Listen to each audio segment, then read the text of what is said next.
Hey there, listener. Corey Andrew Powell here, and I'm excited to share that Motivational Mondays is now sponsored by BetterHelp.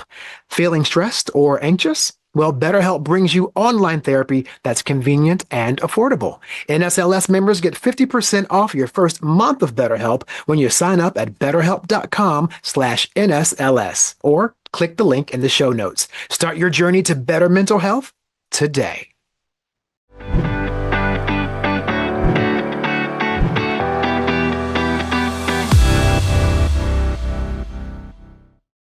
Hello, everyone. I am Corey Andrew Powell, and welcome to Motivational Mondays. I am so thrilled today to be joined by Siobhan McHale, a global expert on workplace transformation with over 30 years of experience in helping organizations become more agile and productive.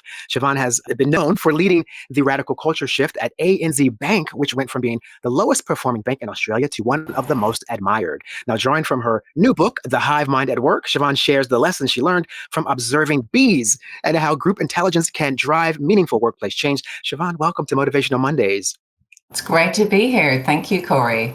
It's my pleasure. We're glad you're here with us. And I will say, for anyone that's watching, there may be a little technical glitch here and there. I hear a little bit of a glitch in our audio, but it's for good reason because Siobhan is joining me today from Australia. So she's from Australia today. So just bear with us and hopefully we'll get through this broadcast with very minimal technical glitches here today. So to begin with, Siobhan, your new book, which I have here, it's so great. It's called The Hive Mind at Work. And of course, as I mentioned, it draws inspiration from what you learned about how bees operate in an organizational sense. So please share with us how those observations shaped this book. Sure, Corey. Well, as a child growing up in the village of Fenay in Ireland, I was fascinated by the bees as they swarmed in the orchard of my family's farm. And that fascination with natural ecosystems led me on a career path to study human ecosystems or groups of people. I studied organizational psychology, and then I went on to spend the first decade of my career as a management consultant, flying in and out of hundreds of organizations across 4 continents, helping leaders to manage and navigate change. And then I wanted to roll my sleeves up and actually do change myself. So I became the executive in charge of change in a series of international firms. And that's really the lens that I bring to the book, The Hive Mind at Work, that lens of being a change leader and what do you learn as an insider. So when you look at the observations you made with bees specifically, I mean, I'm very intrigued by that. And one thing that comes to mind is when I've always watched like these documentaries about bees, and there's like, for example, one behavior was like when there's like a queen of a hive, and there are other bees who are sort of like designated as worker bees, and then they know to protect the queen. It's like all these attributes we would attribute to like humans, really, in a way. So that's one observation I've made. So share with me, like, what are some of the observations you made where you thought, bees are like people? Yeah, well, bees understand the power of role and the power of role reframing, which is one of the techniques that leaders can use to accelerate change. So in everyday life, the bees take up roles like a forager, going out searching for nectar. They take up role of cleaners, making the beehive one of the most sterile environments in nature. Or they could take up role of protector of the hive. But when it comes to change, let's say the bees discover that the hive is overcrowded and they must swarm to go in search of a new home, they split the hive in 2, then they take up very different roles. For example, 200 of the bees are sent out as scouts to search for a new home for the hive. So they take up the role where they go into old barns or into hollow trees and they search out where is that perfect location for our next home. And they come back and report that to the rest of the hive members who might be temporarily staged on a tree branch. And they do a dance, essentially, essentially, a waggle dance, in order to indicate to the other bees their excitement levels about the new home. And the more animated the dance, the more other bees go to check out this new potential real estate that they may eventually move to. So just fascinating, their understanding of role, how they shift into different roles during change. Mm. And then, of course, if you were to correlate that to human behavior, it would be like if you were to tell that same story, it's like there were some consultants who went out to find the next proposition or the next acquisition or the next whatever, and they found it and they brought it back to their colleagues or whoever sent them out to find it. And they all rejoiced and got excited. And they took them, let me show you what we found. And they were like, yeah. I mean, it's sort of like it's mirroring human behavior in that way. That's fascinating. Absolutely, Mm, absolutely. Because one of the things I talk about in the book, I give the bee story obviously at a high level, but also lots of business case examples of workplaces that have effectively navigated change by using what I call group intelligence. yes. And one of the things I say in the book is IQ and EQ are necessary but not sufficient for the complexity we face in workplaces today. That's funny because you like literally like read my second question, which was going to be how you discuss the power of group intelligence (GQ) in the book. But I do wonder, how does that differ? Like, how do you make the distinction between IQ and emotional intelligence? Yeah, so IQ or intellectual intelligence is fantastic for solving logical problems. So it's very good for technical challenges, and we can use IQ and we need to use IQ in order to solve those technical problems. EQ is good in terms of understanding the emotional landscape. So, understanding your own emotions and understanding the emotions of those around you. However, those two intelligences are not sufficient for the complexity we face today, often taking groups of people on a change journey. Hmm. So, for that challenge with groups of people, we need what I call group intelligence. And group intelligence enables you as a leader to understand group dynamics, to understand what's going on in the group, and to be able to intervene in that group in order to help the group to understand its reality, deliver its work, and adapt to its circumstances. Hmm. So it would seem in that explanation you just gave, a part of that has to be when it comes to team members, a willingness to not try to be like the smartest person in the room, so to speak. To be collaborative and to sort of understand that it doesn't. It takes more than one person sometimes to, I guess, to wield the results that we want. But it seems that you would need emotional intelligence to figure that out, though. Which is a funny correlation between the two of them. Is there a parallel there?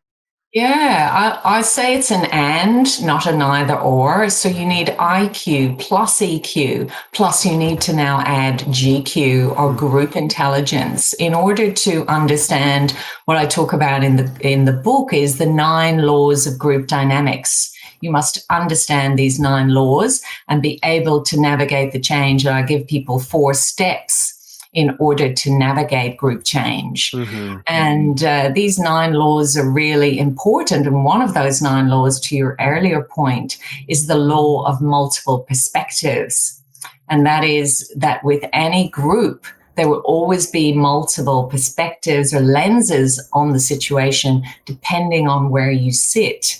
And you must be able to tap into these multiple perspectives in order to deliver the change and the best results in terms of the business outcomes. And that is so important as a timely message right now because when we see corporations and there's a whole platform discussion now about what we call DE&I or more inclusivity and diversity, people want a voice in what's going on in the organization. If they don't have a vested interest or someone has made them feel like their input is important, that would seem like it's already a non-starter for success. So, I mean, in that regard, are you sort of also saying how there is an importance of getting those diverse opinions and voices and shared thought to sort of maybe even grow and learn and discover things that you might not have known otherwise? Yeah, if you want to create a movement or a swarm, you need to tap into the multiple perspectives in your organization. And this is not just a moral good, it is the right thing to do, but it's also the best thing to do in terms of your business performance. It will yield much stronger results. It will create a swarm of change when you tap into those multiple perspectives. And I give examples of this in the Hive Mind at Work. How do you do that work? How do you understand these 9 laws of group dynamics? And Mm, one of the things I've noticed is that as leaders, we're taught about the importance of rationality and how to use and leverage our IQ.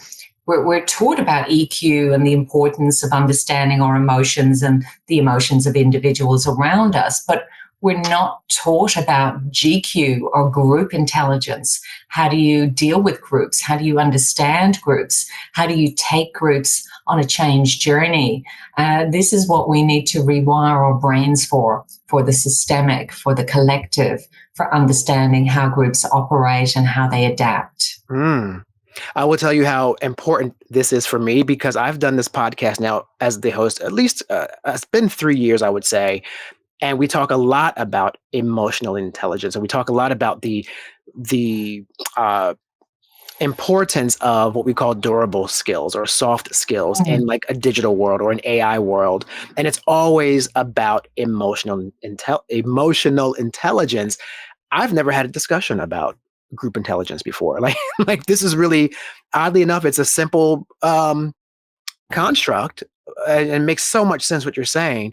But I don't think many people are as verbose in promoting the group concept when it comes to intelligence. Like this is, do you find that that's sort of like a rarity that people are sort of like, I never really thought about that. It's more about individual and this is a different way of thinking. Like what is your, what's the response been when you actually have tried to share this? Yeah, I think it is a blind spot for us. But when people hear the concept, they go, oh, of course, it seems so sensible. And Mhm. yet we haven't thought about this, which is quite bizarre. But as a leader, you know that when you're dealing with an individual, it's often very different to dealing with a group of people. You need a different set of skills because groups are paradoxically, they are complex, but underneath that complexity, there are often patterns, if only we can see the patterns. So it is the same in all complex ecosystems, whether that be cities or cultures or families or climate systems or workplaces. We see this complexity, and often it's almost like looking at a spider's web. I talk to leaders about this concept of the spider's web because when they look to the left, they see a thread that's low engagement. When they look to the right, there's another problem that they're facing, which might be poor quality. They look upwards and they see a safety issue, and the trend of safety incidence is going up. And they look down below and there's another thread where customers aren't satisfied, and they Mm, think, well, what thread do I pull? The more I pull these random threads, the more enmeshed in this spider's web I'm becoming. mm, And actually, they need to understand how to intervene in that complex system because it's not a mess. It's not a ramble jungle of random threads. It's actually a perfectly co-created pattern often, but they're not seeing the pattern and they're not understanding how they intervene in that complexity in order to find a way through and create meaningful, lasting, systemic change. mm. And those are the examples I give in the book about how do you intervene in complex systems in order to create the results that you want to create. Mm. Wow. Yeah. And I think you tap into something too about how these constructs are pretty universal. And I think when I hear things like that, I think of how that relays into everyday life too, with our regular relationships with people, whether they be personal relationships or friendships or our social environments, as well as the business environment. Everything sort of, you should always have that kind of critical thinking on. So everything is not something that's a tragedy. It's just another complexity that we can work through if we apply thinking, methodical thought. And I just think it's universal in that regard. Absolutely. And one of the examples I give in the book, Corey, is the ANZ Bank that you mentioned, that went from the worst performing bank in the country to the highest performing bank in the country and the number one bank globally on the Dow Jones Sustainability Index. And when I walked into the bank, the executives were confused. They just restructured, a technical intervention. Let's restructure. That didn't work. And it actually had sent the bank backwards. So what we did was step back and see what is the pattern here. And what we noticed was that head office was in role of order giver, and the 700 branches in the bank were in role of order taker. And the pattern or agreement between head office and the branches was, we take orders from head office. And that pattern was running the whole ecosystem and leading to the branches feeling disengaged, de-energized, and very poor customer satisfaction rates. So we had to see the pattern, reframe the roles, and rewire the organization with a new operating model in order to create the change. That's fascinating. And would you say a lot of that had to do with people, right? We hear that term a lot, people first, but you actually, it sounds like those individual branches then had a vested interest in the overall well-being of the company because they were brought into the mix. That's sort of like what I take as the cliff notes there. Is that accurate? Yeah, I think the key was the reframing at the collective level. Often we intervene with, let's send the people on training. The customers aren't happy, they need customer service training. Or let's put in a new system. These types of technical interventions. But what we did was see the pattern that connected between the branches and the head office and reframe the role of the head office from order giver to enabler, and reframe the role of the branches from order taker to customer service leaders. So that reframing and the enabling systems that we put in, it was a long journey. It was 7 years, but that reframing and the redesign of the operating model was really the start of the change, because people hold a mental map of their role in their head at an individual and also at a collective level. And these mental maps guide and shape our behaviors in a way that is just as powerful as personality, except we don't often realize that role is shaping our behavior in a way that is very powerful. So I would say reframing role is a good place to start your change journey. Yeah. And that's a very familiar example too, because in my world, working in marketing as a copywriter for many years, very often a client would come to us and just say, we need a campaign that does this. And, we'd run off, and of course you'd come back and it was like not what they wanted at all. And then someone just had the most magical idea, very simple. Why don't we include them in the conversation first, the people who are asking us, because otherwise we feel like a short order cook just being given orders in a restaurant, and we're just, yeah. And it was this very similar dynamic, and it had a whole other result once we started from the bottom and said, let's all meet collectively together on one level and talk through this project. What are your objectives? What do you hope is the outcome? And it makes all the difference in the world. So I love that it's cross industry, what you're saying. It goes across every industry. Yeah, you can use these techniques in any change, in any industry. The key thing is that you begin to rewire your brain for groups, not just for individuals, and not just for the technical changes that you face. Often when I speak with leaders, they've been taught to think in terms of their functional expertise. So an engineer can design a bridge over a wide river. A marketing executive can create a plan for a product rollout. A finance manager can create a budget for a department. But ask these people to design an intervention to bring about change in a group. And you draw blank faces often because we haven't been taught how to intervene in those complex human ecosystems in order to bring about change.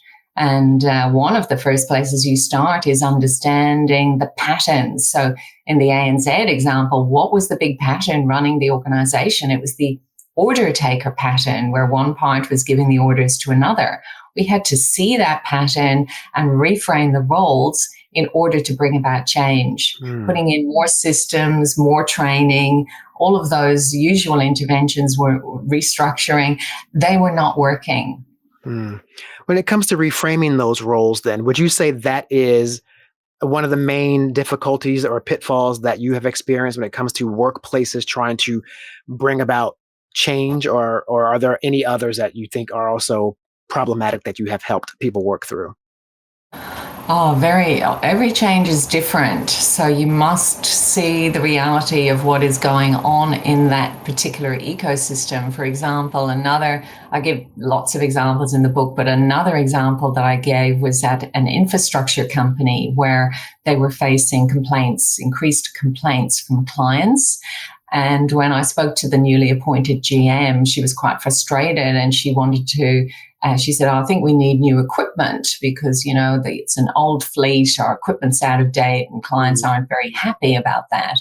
And I said, well, before we spend millions of dollars on a new fleet, let me take a look at what's going on. So I went to some sites, and on one of the sites, I talked to the project manager who was falling behind in terms of the laying of cables in one district, and the customer was very frustrated by that. But he was digging his way through hard quartz rock in an old goldfields region in Victoria in Australia. And he said, well, the rock is harder and we need jumbo drills to get through this rock. And I said, but did you not know that in this region there was this hard quartz rock? And he said, yeah, we did know, but we just didn't factor it in. So now we're waiting for these jumbo drills to come. So this was an example of what I call the reactive pattern, where nobody was really planning ahead. Then they were sending in the firefighters to compensate for that lack of planning and dig faster. And the whole organization, it wasn't just happening on that project, it was happening on multiple projects where you had these heroes flying in to save the day or to compensate for lack of planning. So that reactive pattern where you had a lack of planning, you had compensators, and then you had the people on site being the rescued ones, they needed rescuing. That pattern was running the whole organization. So we had to see that pattern, the reactive pattern, and start to intervene to rewire that pattern in the organization before change would happen. That reminds me of a very common expression here in the US where we're always, when someone comes to us in a panic because they didn't plan ahead, and the expression is, a lack of planning on your part does not constitute an emergency on mine. However, if you're in charge of a business, it does become your problem and you have to try to fix it. And that sounds expensive, what you just mentioned too. Yeah, well, the automatic response of the general manager was, let's buy new fleet. We need new trucks, we need new utes, we need new equipment. But that was a technical solution to an adaptive problem. Actually, the solution was that she needed to reframe the role of her project managers to the prepared ones, the planned ones.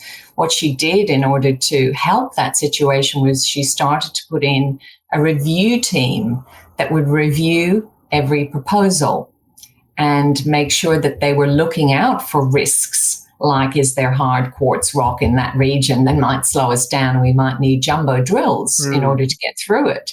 So this intervention of a review team, really looking out for and managing for risk, started to help the organization to rewire and not sending in the firefighters afterwards to compensate for the lack of planning. Yeah. So, the whole organization was full of these firefighters. They were the heroes that got brought in to save the day when the sites needed to be rescued. So we had to see that pattern and find ways to intervene to shift that dynamic in the group.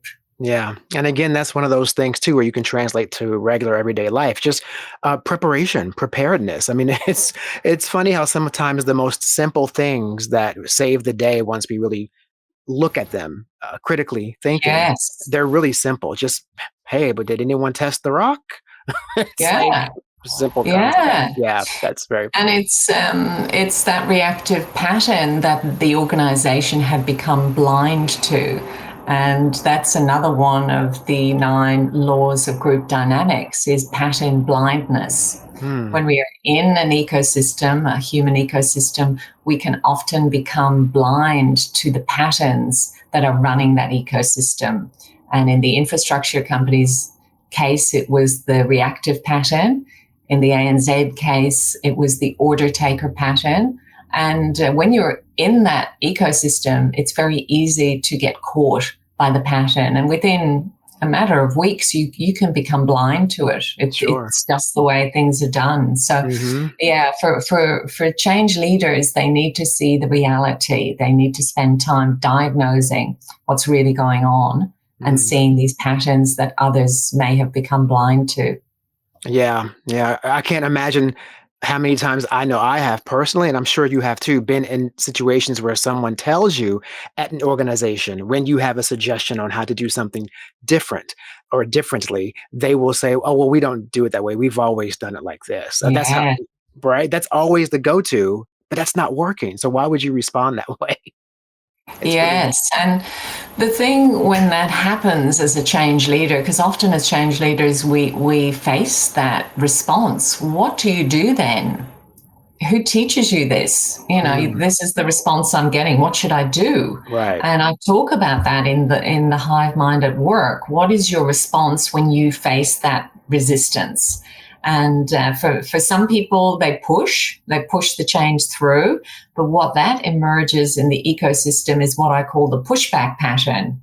The harder you push, the harder the system pushes back on the change and often sabotages the change in subtle and often Mm, not so subtle ways. So, how do you avoid what I call the pushback pattern? How do you intervene when you face that resistance? And what is that resistance telling you? And what should be your next move? So, these are all the things that leaders are not always taught how to navigate. hmm.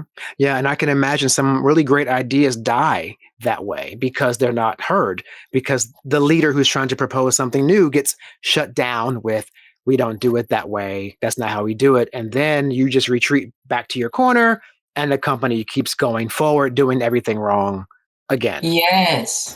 Yes. So, how do you enter a human ecosystem or a group and create change without facing what you could call organ rejection, Hmm. where the ecosystem spits you out because you're too radical, it's too scary, they're banging on about this change that nobody wants. And I've seen that so many times where, people just are rejected, ejected, thrown out of the system because they don't know how to intervene Hmm. in the group in order to what I call nudge the change, in order to hold the mirror up to the system in order to allow it to see itself.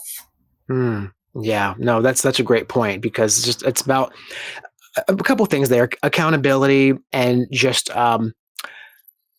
transparency. Everybody, if they can see what's really going on and be honest about what they see, and then the accountability, what role do I play in what's happening here? How can that role be better? And then for leaders as well, to, as we mentioned earlier, admit you're not always the smartest person in the room. The smartest person in the room will make sure that those around them have the great ideas so they can be a collective to make things work.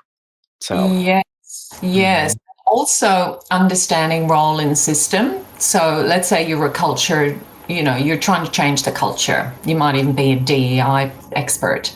Um, often you're told, well, oh, great. I mean, I've been in this situation where the culture is bad. I've gone into that same infrastructure company that I talked about, and they were not commercial. They were losing a lot of money, and I was brought in to change the culture to make them more commercial. And I had a conversation with the CFO, the Chief Financial Officer, where he was explaining how bad it was and how they really needed culture change. And at the end of the hour, we stood up, he shook my hand, and he said, "Wishing you all the best of luck, Siobhan, with the culture change." Hmm. And in that moment, I realized that the CFO and probably all the other executives thought it was my role and my role alone to change the culture, Right. Yeah. have this change. So what we've often got to do, and particularly DEI leaders, is to enroll other parts of the system in their change leader role. Yes, you are a change leader from your expert role, but actually it's the CEO and the executive team who are the diversity and inclusion leaders. They must lead the change from their role, and you will enable that change from your lead role as the expert, providing them with tools, with support, with with training, with expertise that you have. But you, from your role as expert, cannot lead the change. And this is another one of the things I talk about in the group, understanding role and system. If you try and take up the role of change leader and step into their role, you will eventually fail. And, the system will, after time, eject you because you're in an inappropriate role. You cannot bring about that change from your role in the system. And eventually the system will become cynical and will spit you out because you won't be getting the results. So you must understand role and system and be able to intervene in order to frame people's roles and allow them to step into their unique roles in this change. That is brilliant. That is great advice. And it definitely drives home the whole organ rejection analogy, because that's exactly what that would be like. So that's amazing. So thank you for sharing that insight. I have one final question for you, which is relating to leadership and today's workplace. And that question is, in your experience, what skills you think are today's most important for leaders to survive in a very constantly changing workspace, whether it be the whole idea with hybrid versus remote versus on site? I mean, there's a lot going on there. So what are some of the most, maybe one or two important skills for navigating that landscape? Yeah, I would say, again, back to the point about if you think IQ and EQ are going to get you to where you need to get to, you need to think again, because in a sea of change, we are drowning. And the only way to navigate in that complexity is to understand complex ecosystems. And that is where group intelligence comes into play. And as you said earlier, we haven't heard about this. And we need to get to rewire our brains for the systemic. We need to rewire our brains to understand how groups function. And we need to rewire our brains in order to be able to intervene in complexity, make sense of it, and help groups to grow, deliver, and adapt. So I would say rewiring for group intelligence and for complexity is one of the skills that leaders really need to step into so that they can navigate in the gray, navigate in complexity. Excellent. Wonderful. Very insightful, wonderful words of wisdom from Siobhan McHale.